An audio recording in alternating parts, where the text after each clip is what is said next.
Welcome to the Rogers Kakasungura YouTube channel. If you're watching this, kindly make sure you click the subscribe button and remember to turn on your notification bell. Gashawa announced that he will be in the UK for 1 month to go and speak with Kenyans in the UK about William Ruto's brutal regime and how he can be supported to make sure that William Ruto becomes one term.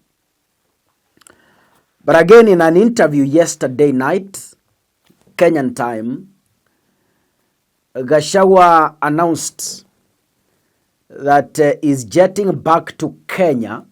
He is cutting short his trip in the UK because of some reasons. Can we listen to Gashawa? Me where I am. Where you are today. But I can tell you, it's like throwing the fish into the water.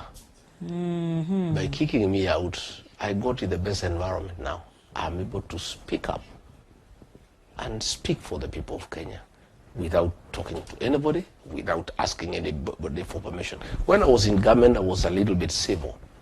I would do it with a lot of respect. I would be persuasive.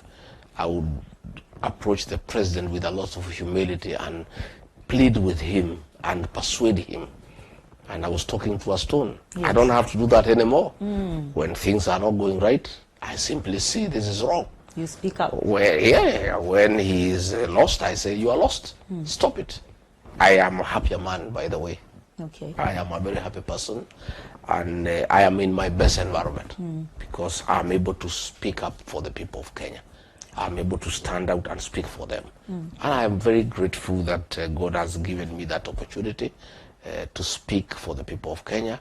And I'm equally happy that the people of Kenya appreciate what I do. Yes. And I actually realize how much the Kenyan people value my contribution to our democratic space anytime I leave the country.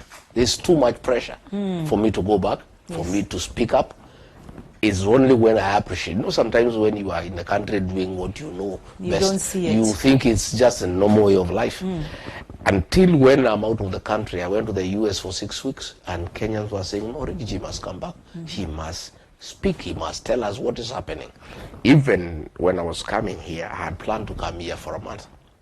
But the pressure back home has made me cut short my visit to a week because Kenyans are saying we have too many problems. The issue of the fuel, yes, you know, the cost of living, you know, transport costs, prices of consumer products. And Kenyans are saying somebody must speak for us. And to many Kenyans, that person who can speak and who must speak for the people of Kenya is Rigiji.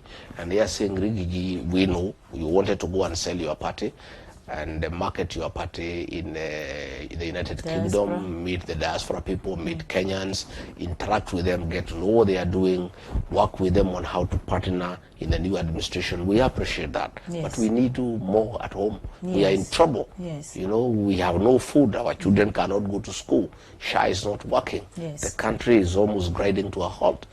You are more useful to us back home. So, Rigiji, please take a few days and come back home. So over the weekend, I'll be back home so that I can support the people of Kenya. I can speak for them and give them hope and encourage them that there will be a better tomorrow. Okay. Gashawa has been in government. Why? Because he was a DO in the most brutal government of the late Daniel Toroitich Arap Moi.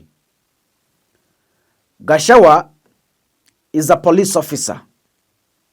And you know how police officers respect each other. Gashawa has massive connections in the police force. He can get any information he wants at his disposal. Gashawa is brutal. You remember the press conference he did where he says William Ruto is flying with girls, a plane with a bedroom and a jacuzzi And the girls are massaging him from Seychelles. Gashawa is very brutal when he decides to demolish. Now, Gashawa understands William Ruto very well than anybody else because they have worked together. They worked together in YK92 during Moi's regime when Gashawa was in the police force. So anaelewa vizuri sana. Like William Ruto just understood Uhuru Kenyatta, and it became very easy for William Ruto to go against Kenyatta because he understood him very well. He studied him, understood him. But now there's something I want you to get it from me. Gashawa is not the best option to replace William Ruto as the president. From where I sit, it's not the best option from where I sit. But Gashawa is the best deal to help us uproot William Ruto. I repeat, Rigathi is not the best option for this country. It can be the option, but not the best.